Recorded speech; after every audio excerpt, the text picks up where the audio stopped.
Bom, galerinha, vamos lá, dando continuidade aí à nossa aula de Brasil Colônia, né? E vamos falar agora do açúcar, famoso ouro branco. Por que ouro branco? Porque o açúcar foi o primeiro produto produzido no Brasil, na colônia brasileira, né? E que rendia muito lucro. Não para os colonos, mas para a coroa portuguesa. Mas nossa grande fonte de renda do Brasil Colônia. Seguindo. Então, economia brasileira. Existem, na atualidade, inúmeras atividades econômicas no Brasil, distribuídas por todo o território nacional. Sim, hoje em dia nós temos agroindústrias, indústrias, comércios, feiras, mercados, shoppings e assim vai. No período colonial, não. No período colonial, primeiro que, né, nós falamos um pouquinho já sobre isso, era proibido produzir dentro da colônia. As manufaturas, fazer roupa, fazer calçado, isso tudo era proibido. O povo tinha que fazer as compras do que vinha de Portugal, o famoso pacto colonial, né? A balança comercial favorável. Então, tinha que ser trazido tudo. Aqui só podia se produzir produtos tipo as especiarias que tinha aqui, as famosas drogas do sertão, pau-brasil, que era tirado da natureza. Essas drogas do sertão também tiradas da natureza. E aí começa a se produzir o quê? O açúcar. Produz açúcar aqui para vender na Europa, tá certo? Então, agricultura. Nos primeiros 2 séculos em que o Brasil foi colônia de Portugal, a economia era bem diferente. Havia poucas atividades econômicas. E a que existiam eram quase todas relacionadas à agricultura, sendo a cana-de-açúcar o principal gênero produzido. Havia também as atividades complementares, como mandioca, tabaco, gado, e ao comércio, mas o comércio com os mercadores portugueses. Os maiores lucros, no entanto, eram obtidos nos engenhos de açúcar, principalmente na região Nordeste, a mais rica da colônia na época. Principalmente ali na capitania hereditária, que depois vai se tornar aí o Pernambuco, né? A cidade de Olinda era a grande referência na produção de açúcar daquele período. Senhores de engenho. Quem são os senhores de engenho? São os grandes fazendeiros, os produtores de açúcar. Então, eles são os senhores de engenho. Então, não havia diversidade nos papéis exercidos por homens e mulheres nas atividades econômicas. O controle na exploração estava nas mãos de senhores de engenho, a maior parte do trabalho por escravos. Lembra? Nós falamos, tentou-se fazer a escravidão indígena, não foi possível, houve muita resistência, houve lutas, e aí eles partiram para a escravidão africana, trazer os negros africanos para cá. Ouro branco. Por que ouro branco? Então, a questão do ouro branco é porque se torna um dos grandes produtores e vai para a Europa, vai para a Ásia e gera muito dinheiro. Os senhores de engenho vão ganhar muito dinheiro, os fazendeiros aqui vão ganhar muito dinheiro, o rei de Portugal vai ganhar muito dinheiro. Tudo isso graças à exploração principalmente da mão de obra africana. Então,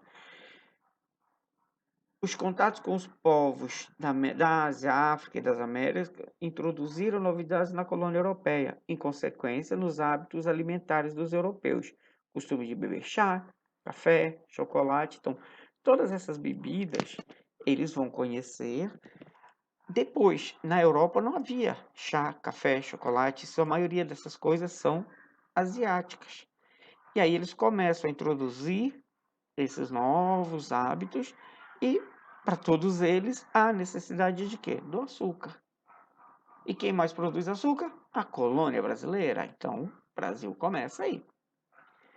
O açúcar, já conhecido pelos europeus como especiaria oriental, tornou-se um ingrediente muito apreciado para adoçar essas 3 bebidas e outros alimentos.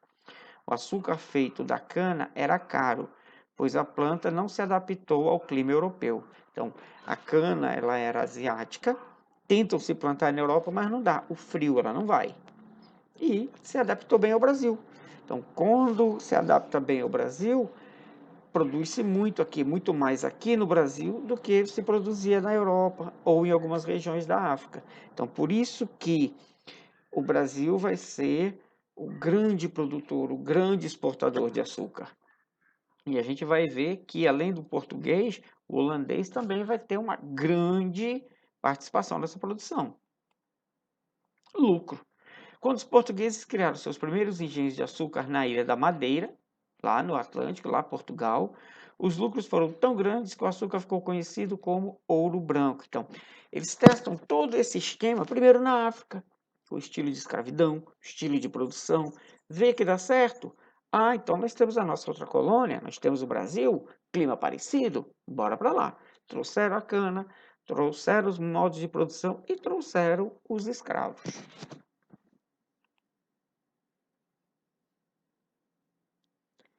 Então, leia a respeito dos engenhos. Com o consumo do açúcar crescer na Europa, os portugueses decidiram expandir o cultivo da cana-de-açúcar. Eles já dispunham do conhecimento técnico adquirido em décadas de produção em suas ilhas do Atlântico. Tá? Então, eles não vieram tentar produzir açúcar, eles já vieram produzir açúcar, eles já sabiam como fazer. Decidiram então introduzir o seu cultivo na América Portuguesa. Ao contrário dos espanhóis, os portugueses não haviam encontrado os metais preciosos em sua colônia. Assim, para a coroa, os altos lucros obtidos com ouro branco eram uma forma de fazer a colonização valer a pena economicamente. Só depois de algumas décadas, alguns séculos, que eles vão encontrar as minas lá de Minas Gerais, só aí que eles vão encontrar o ouro, o diamante, mas logo no início, até por conta, né, lembra do Tratado de Tordesilhas, o espaço que eles tinham era limitado, não entraram para dentro dos sertões. Só depois vão se mudando, vão se fazendo acordos, Portugal vai ganhando mais território e vai partindo então aí para dentro dos sertões e aí vai começar a descobrir essas minas de ouro, de diamante, etc. Era nos engenhos que o açúcar era produzido. O engenho era uma fazenda que abrigava todas as etapas da produção da cana, desde o plantio da cana, ou desculpa, produção do açúcar, desde o plantio da cana até o produto final. O espaço abrigava também as moradias, ou seja, todo mundo ali. A casa grande, onde morava o senhor e sua família. A senzala, onde moravam os escravos. As casas dos colonos tinham pessoas brancas que trabalhavam, esses assalariados. Então, tudo ali. Dentro desses engenhos, tinham as escolas para poderem as crianças brancas serem alfabetizadas. E assim vai.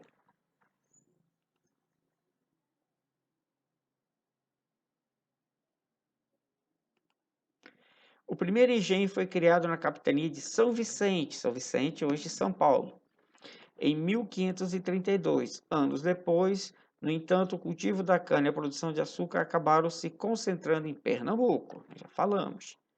As terras férteis do litoral e o clima quente e úmido favoreceram o desenvolvimento da atividade nessa capitania.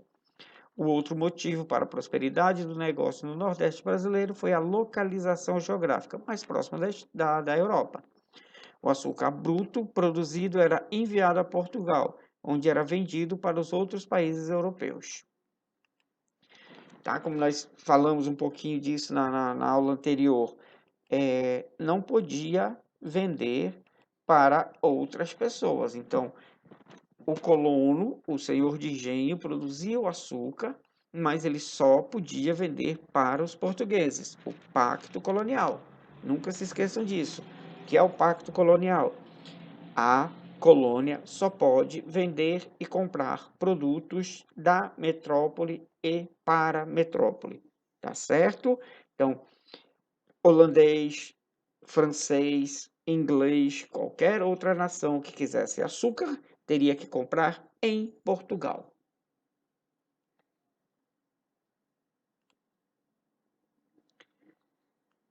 Aqui eu senti aquilo que eu falei há pouco, vamos crescer aqui o mapinha um pouco.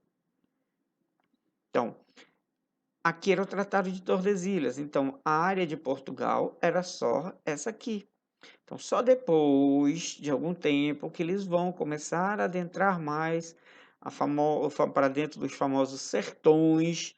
Aí aqui dentro de São Paulo, que vão sair os bandeirantes, que vão chegar no interior de Minas, no interior de Goiás, e aí vão começar a descobrir as minas de ouro, as minas de diamante, e assim vai.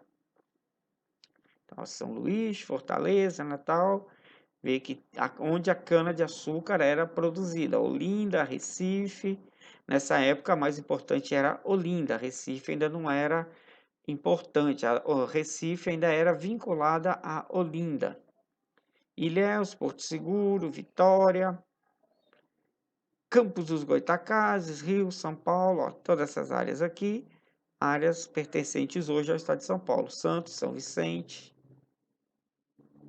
Cananéia, Iguapé. Então, todas essas áreas são produtoras de cana. Essa região aqui, do Nordeste, Natal, Paraíba, Olinda, Recife, são os maiores produtores.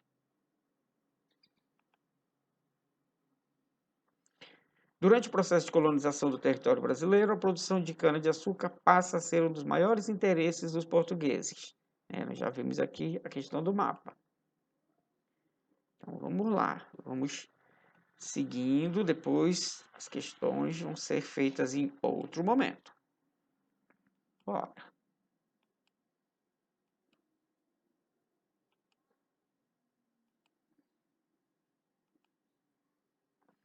Os engenhos. Então, nós falamos da produção. Onde eram produzidas? Os engenhos. Engenhos não era basicamente o nome do moinho, o nome do maquinário que produzia. Os engenhos eram as grandes fazendas produtoras, tá certo? Vamos aqui descobrir o que tinha dentro do engenho, olha aí. Produção de açúcar. Produção de açúcar se transformou na principal atividade econômica da América Portuguesa. Era uma atividade que dependia de vultuosos investimentos para custear as instalações. Ou seja, tinha que ter dinheiro, montar todo o equipamento e, principalmente, comprar escravos. Era mão de obra grátis. Não, tinha que ter um investimento para você comprar. Depois, é óbvio, aí você ia explorar o quanto quisesse. Então, essa exploração da mão de obra escrava no Brasil foi terrível. O cara comprava e aí explorava ao máximo o trabalho daquela pessoa, que era para garantir o retorno do dinheiro que tinha dado para comprá-la, né? Holandeses.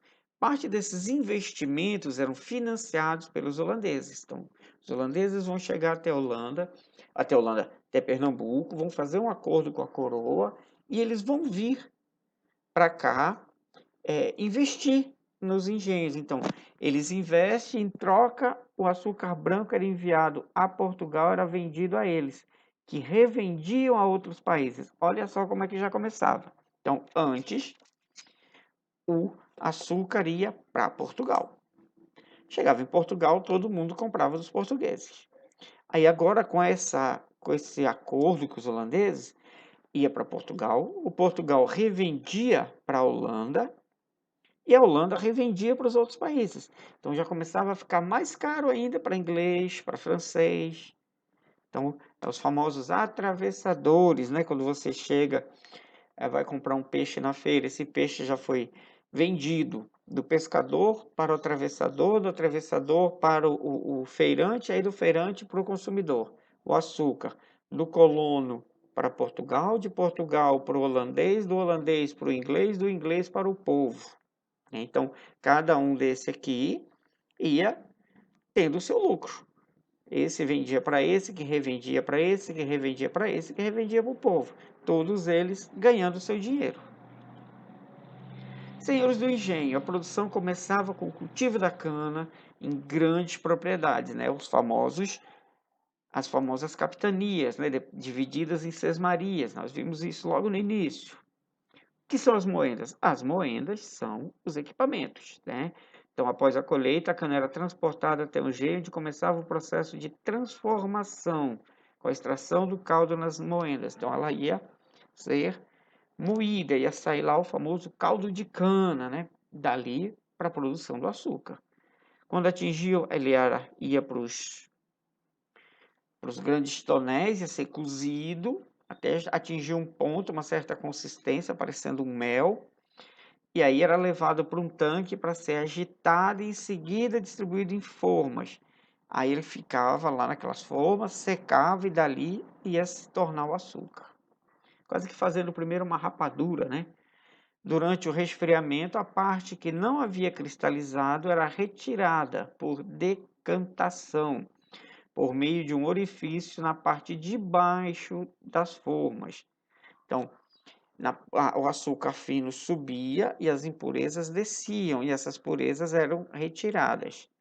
Ao ser desenformado, o produto era conhecido como pão de açúcar, pois sua forma era afunilada e arredondada nas pontas, parecia o formato de um pão. Então, ela era tipo um cone, fica mais fácil de entender. Então, era tipo um cone, a cristal, açúcar branco ficava na parte superior, a parte ruim ficava embaixo, eles retiravam e deixavam só açúcar puro em cima. Era ainda um açúcar mascavo, esse açúcar mais grosso, né? Que a gente encontra hoje no mercado, muito caro, o mascavo, aquele mais escuro. Aí passava por um processo de extração de impurezas, conhecido como purgação. Uma camada de massapé era aplicada sobre o pão de açúcar. Vamos ver o que é aqui. Solo de cor escura. Então passava tipo uma camada de tipo uma argila. E despejava água. E aí escorria pelo orifício inferior, levando as impurezas. O produto o produto final era vendido pela metrópole. Então, depois dali, passava-se massapé, jogava água, essa água com esse massapé tirava todas as impurezas. Dizem que havia níveis de pureza. Alguns historiadores dizem que o superior era o puro, o que ia para a Europa. O meio termo, né, ficava um açúcar de menor qualidade ali pelo meio. Esse de menor qualidade era vendido na colônia. E abaixo ainda ficava um mais ruinzinho, que era dado para os animais e era o que era levado para colocar algumas coisas ou dado para os escravos. Então, o de melhor qualidade, Europa, o de qualidade inferior, mais ainda bom para o consumo humano, ficava com os brancos da colônia, vendido para o pessoal, para os colonos, e o de açúcar, o inferior para os animais e para os escravos.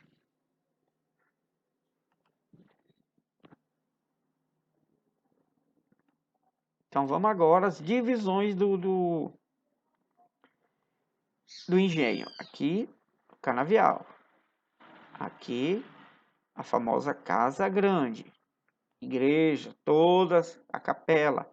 Praticamente todos os engenhos tinham a capela. Aqui, uma senzala, onde ficam os escravos. E aqui, a casa de engenho. Isso aqui, o que é? Uma roda d'água. Era que a água, a correnteza da água ia movimentando essa roda e essa roda movia os engenhos lá dentro. As moendas.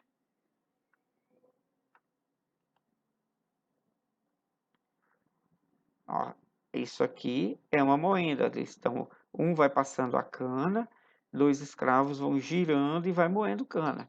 Imaginou? O cara fazia isso o dia todo, 10, 11, 12 horas por dia. Aí eles iam revezando. Ora, um sentava aqui, ó, aí esse ia empurrar, e aí eles iam revezando aqui. Mas passavam 10, 12 horas fazendo esse mesmo processo, andando em círculos. No início, o nome engenho era dado apenas às instalações onde era produzido o açúcar. Aos poucos, esse nome também passou a ser usado para se referir à totalidade da propriedade. Então, no início, engenho era só isso aqui. Ou, vamos voltar aqui para o desenho, aqui, a casa de engenho. Então, isso era o engenho. Depois quando ia se referir à grande fazenda produtora de açúcar, lá no engenho do fulano de tal. E aí, senhores de engenho. Casa Grande. A Casa Grande é onde morava, né, o patrão, o dono do engenho. Construída a double type, ou seja, aqueles barros e tal. Estrutura da casa grande. Eram rústicas, providas de poucos móveis, com colchões e redes de dormir e banquetas para sentar. No seu interior, além do senhor e sua família, viviam também os agregados. A riqueza da família era ostentada pelas vestimentas e pelos números de escravizados que possuía. Então, quanto mais rica a família, mais escravos. Capela, próxima da casa grande, onde de vez em quando os padres vinham fazer rezar uma missa, batizado, casamento. Os negros eram todos obrigados a se converter ao cristianismo. E senzala era o local onde ficavam os negros, né? Alojamento, mas segundo historiadores, muito precários. Eles não tinham assim nenhuma condição de higiene. Algumas imagens que mostram de senzalas, eles comiam coisas parecendo coxos, eram tratados como animais, literalmente, certo? Então vamos lá. Então a gente fechou um pouco aí do que são os engenhos. Já já a gente vai dar continuidade aí ao nosso assunto sobre a colonização. Segura aí, é 2 minutinhos. Pronto, mano. Falei que era rápido, que era 2 minutinhos. Vamos voltando, então. Bom, nós falamos há pouco, né, da colonização portuguesa na América. O início da colonização, óbvio. Quando eles chegaram, extração de pau-brasil, feitorias, capitanias hereditárias, sesmarias, chegando até o ouro branco, a produção do açúcar, os engenhos. Agora vamos dar uma passadinha na colonização da América Espanhola, como os espanhóis agiram logo no início aí da sua colonização, beleza? Então vamos lá. Terra à vista. Isso aí é o cara lá em cima, é o primeiro a gritar, né? Então vamos lá, começa logo com o texto aí. Quantos privou de sua liberdade? De quantas angústias e calamidades padeceu tanta gente? Quantas lágrimas fez derramar, quantos suspiros, quantos gemidos, quanta solidão dessa vida, e quanto castigo eterno causou na outra vida, não só aos índios, que foram infinitos, mas de infelizes cristãos, de cujo consórcio se favoreceu de tantos insultos, gravíssimos pecados e abominações tão execráveis. Quase não sai. Então, isso aí ele está falando de como foi, né, essa colonização, à custa do sofrimento de tanta gente. Quantas pessoas precisaram morrer para eles atingirem os seus objetivos, independentes de indígenas, de europeus, nativos, africanos, né? Então, quanto sofrimento foi causado? Essa gravura vai mostrar o quê? Logo uma chegada aí do espanhol, matando os nativos, os nativos fugindo. Então, há, infelizmente, esse lado nas colonizações, né? O lado em que o europeu não soube ver o nativo, não soube ver o Inca, o Maia, o Azteca, como pessoas com culturas diferentes. Eles foram vistos apenas como bárbaros, povos sem cultura que habitavam aqui essa região, infelizmente. Então, Colombo chega em 1492, ali na região que nós conhecemos hoje ali como Bahamas, né? Em Santo Domingos. Então, Colombo ele não vai atingir o continente, ele vai chegar nessas ilhas, depois vai ter ele não vai encontrar nessas ilhas a quantidade de tesouros almejada, e aí a coroa espanhola vai mandar outra pessoa fazer a navegação em seu lugar, Américo Vespúcio é que chega, daí o nome América. Em algumas dessas ilhas foi encontrado ouro largamente explorado pelos espanhóis, que usavam os nativos para a extração do metal. Somente no início do século XVI, os espanhóis resolveram adentrar as terras continentais, já que o ouro das ilhas havia praticamente se esgotado. Então, o ouro ali das ilhas era pouco. Então, 1492, 93, 94, eles ficaram ali. Depois, a partir de 1500, eles foram para o continente. Ao chegar à América, Colombo chamou de índios os nativos que encontrou, pois imaginava ter chegado às Índias, como planejara.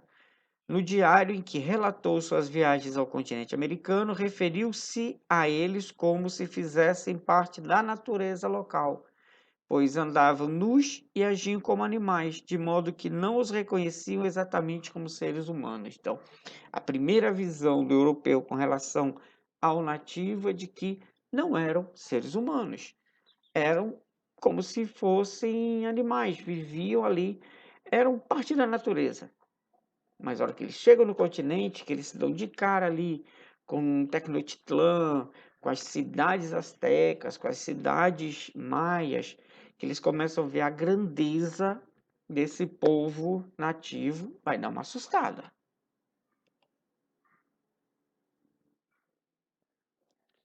Vamos lá, vamos continuar. Colombo procurou descrever os modos de ser e de agir e de pensar dos indígenas, que eram, segundo sua observação, muito diferentes dos europeus. Óbvio, eram pessoas diferentes, morando num território diferente, um território, uma geografia diferente. Não tem como ser igual, né? A falta de templos ou de grupo de sacerdote destacando-se na sociedade, por exemplo, era considerada sinal de ausência de religião. A inexistência de regras escritas era sinônimo de falta de ordenação da vida social. De fato, as manifestações religiosas e as relações sociais dos nativos americanos eram diferentes dos europeus.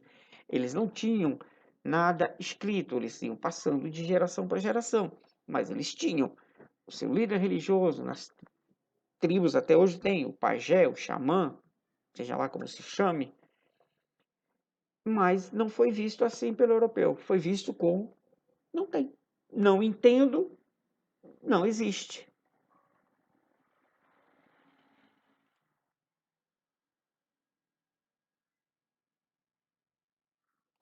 A ilha de Hispaniola inaugurou o modelo de dominação espanhola na América. Capturavam-se indígenas para executar os vários tipos de trabalho, principalmente a mineração. O trabalho escravo e doenças como a varíola e a gripe trazidas pelos brancos causaram grande mortandade. E vai haver também, óbvio, como houve na América Portuguesa, na América Espanhola também vai ter resistência. Alguns índios fugiam de uma ilha para outra, vinham, atacavam, vai haver esse confronto. Não, não, o povo nativo não vai aceitar essa escravidão assim. A chegada dos espanhóis ao continente efetivamente ocorreu em 1517, quando uma expedição espanhola teve contato com remanescentes dos maias da península de Yucatán. Foram, no entanto, repelidos e tiveram que retornar ao Caribe. Contudo, tomaram conhecimento da existência no continente de grandes e complexos povoados e cidades com muitas riquezas. Então, veja só, quando eles chegam ao continente pela primeira vez, o povo não aceita, eles não conseguem nem sequer desembarcar. Yucatán, né, gente, essa península de Yucatán é no México, tá?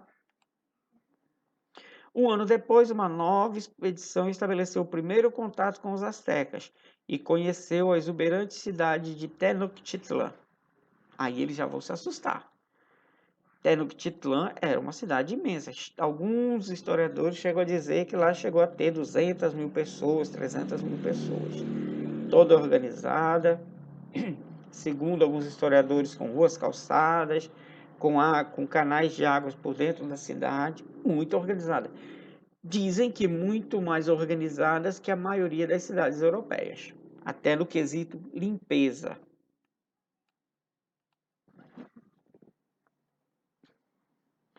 O Império Azteca era formado por vários povos e cidades e se estendia por quase todo o centro e o sul do atual México. No início do século XVI, quando os espanhóis o confrontaram, era governado por Montezuma II, ou Montezuma II. De acordo com sua crença azteca, Quetzalcoatl serpente de plumas, um dos diversos deuses cultuados por esse povo, retornava a cada 52 anos. Na tradição oral, essa divindade era caracterizada por um homem branco, de barbas e olhos claros. Teria sido essa a visão de Montezuma do aventureiro Hernán Cortés, que em 1519 liderou uma expedição que partiu das Ilhas Espanholas em direção à Mesoamérica. Essa visão teria impedido uma reação imediata dos astecas aos espanhóis. Então, olha a confusão que ele fez.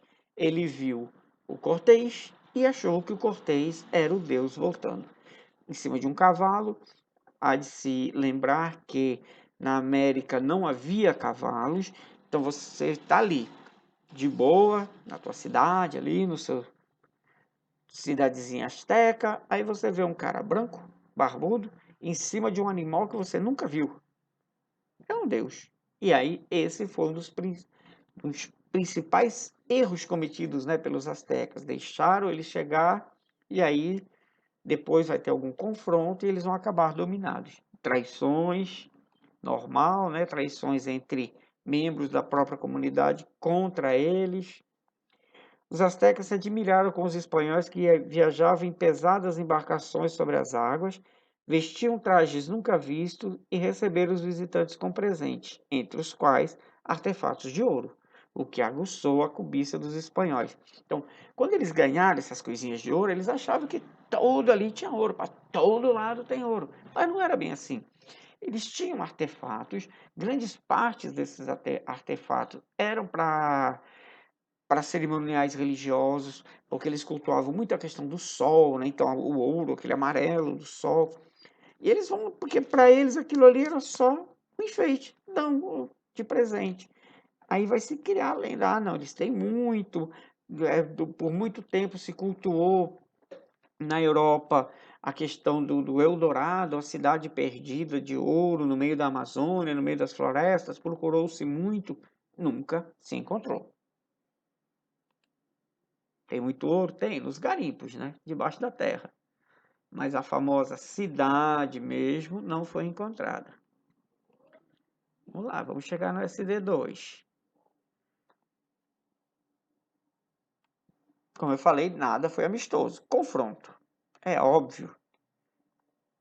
Quando os astecas percebem que os europeus estão querendo tomar o que é deles, aí, mano, bora pra briga, bora pro fight, tu não vai tomar que é meu, não. Então, Tenochtitlan, a grande cidade asteca. Logo que Cortés confirmou as informações sobre a grande quantidade de ouro e riqueza dos astecas, pensou em dominá-los, a fim de se apossar delas. Para tanto, dispunha de centenas de soldados, cavalos e canhões para sua empreitada. Cortés utilizou-se também de dois intérpretes, Malinche, indígena que se tornou sua companheira, e Aguilar, náufrago espanhol que já por algum tempo vivia entre os nativos. Malinche traduzia do Nahuatl para o maia e Aguilar do maia para o espanhol. Em sua estada, Cortés foi percebendo a existência de inimizades entre os mexicas e muitos de seus vizinhos que tinham obrigações com pagamento de impostos. Aí vai começar a treta. Aquelas comunidades menores que eram dominadas pelos astecas eram obrigadas a pagar impostos. E muitas dessas comunidades tinham raiva, queriam se rebelar, mas não tinham força. Então, o Cortés vai ser a força que essas pessoas precisavam. Então, aí qual é a ideia? O indígena que queria se rebelar se une ao espanhol, achando que depois o espanhol ia deixar ele livre. Só que aí o que vai acontecer? Cortés vai usar essas pessoas, vai dominar os astecas e vai dominar os pequenos. Esse reconhecimento serviu de base para a estratégia de conquista elaborada por Cortés. O primeiro passo do plano constituiu-se em unir-se aos totonacas, povo explorado pelos mexicas, aos tlaxcaltecas e a outros que, embora não fossem dominados, odiavam os astecas. Então, vejam só, né? É a questão mesmo ali do tu me domina, te odeio, eu quero te pegar. Pouco tempo depois, Cortés aprisionou Montezuma. Mesmo aprisionado, Montezuma procurou acalmar a população. Alguns historiadores observam que ele quis, a todo custo, evitar a guerra e o derramamento de sangue. Cortés sitiou Tecnotitlã com seu exército, que contava com pouco mais de 500 homens, e os outros povos que queriam se vingar dos astecas. Quer sitiar? Cercou. Então a grande cidade ficou cercada. Montezuma e muitos nobres foram assassinados. Mesmo assim, os astecas resistiram, modificando seus costumes de guerra, começaram a combater à noite e reforçando suas canoas contra as armas de fogo. Mas uma epidemia de varíola aplicou-lhes o golpe fatal. Então, a doença. O espanhol vai ser favorecido por uma arma que nem eles sabiam que tinham: os vírus. O povo, com poucas condições de se defender, acabou fugindo ou sucumbindo. Os espanhóis foram tomando a cidade aos poucos, até dominá-la totalmente. Então, cerca-se. O Montezuma tenta evitar essa guerra, porque eles eram maioria, mas as armas espanholas, as espadas, os canhões, matavam muito mais. Um tiro de canhão no meio das pessoas e matar milhares ao mesmo tempo, centenas ao mesmo tempo. Então, o Montezuma já via que a batalha era em vão.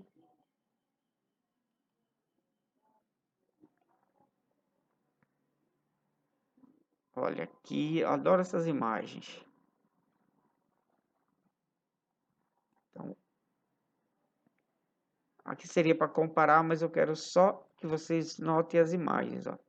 Representação da cidade de Tecnotitlã, 1983. Autor desconhecido, A Conquista de Tecnotitlã, século 17.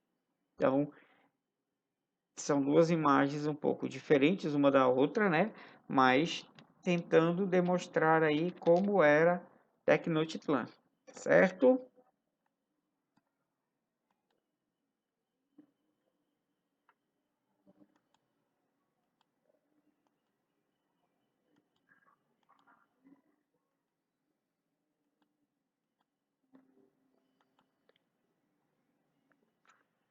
Bom, então a gente fechou o nosso SD2, como os espanhóis dominaram os astecas. Então, vimos aí um pouco da colonização portuguesa, os engenhos, o açúcar, passamos para a chegada de Colombo, como Colombo chegou na América e depois como Cortés consegue entrar, como Cortés consegue entrar. Primeiramente, ele é confundido com Deus, os astecas acabam aceitando que ele chegue, aí ele começa o seu processo de domínio, não tem pessoas suficientes, ele vai encontrar em quem? Em povos dominados pelos astecas, que são descontentes com os astecas, aliados para dar força e vencer a guerra. Porém, a arma principal que Cortés usa para vencer a guerra é algo que ele nem sabia que tinha, que era as doenças. Então, a epidemia de varíola vai dizimar milhares de astecas, tá certo? Então, a gente vai ficar aqui. Na próxima aulinha, a gente vem com os incas, com os maias, para a gente fechar aí essa colonização espanhola, certo? Até a próxima.